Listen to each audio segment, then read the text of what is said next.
Hi there, I'm James Thomas, and in this series of videos I'm going to be talking about 7 kinds of bad bosses. I think you'll recognise some of their traits in people you know. A few might even hit a little bit close to home. Now, it's obvious to team members when a leader is missing a key competency, but why doesn't the leader seem to see it? Why do we all have blind spots when it comes to how we lead?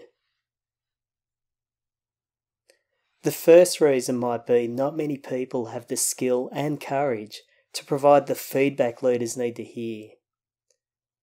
But I think the main reason is few of us are ready to hear feedback about our leadership. After all, no one wants to be a bad boss, and we certainly don't want to hear evidence that suggests we are. Instead, we each build our stories about ourselves and focus on the characters we identify with and aspire to be. And that leads us to focus on some leadership competencies and ignore others. The 7 bosses I talk about in these videos don't set out to be bad bosses.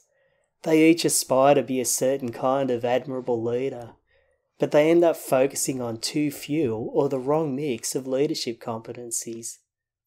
And they do this because they want to stick with what's familiar and project what they think is key in their self-image, and stay true to what they interpret as the correct way to perform their roles.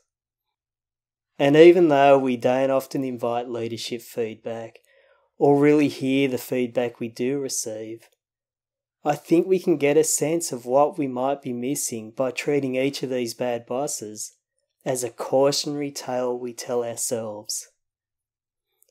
We'll imagine what self-image each bad boss might hold, and given that self-image, which leadership competencies they tend to focus on and which they ignore. By the time you're through this series of videos, you might think you're surrounded by bad bosses.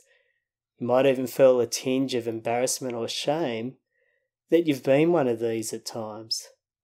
But I'm optimistic we can change all that. After all, we each have some say in how we perceive and interpret our roles.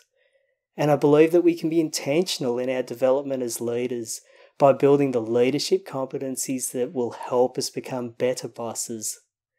Watch all 7 videos to see which bad bosses you recognise and what you can do to avoid becoming one in the future. I hope you'll also visit my blog post to read more. Thanks for watching, and I'll catch you in the next video.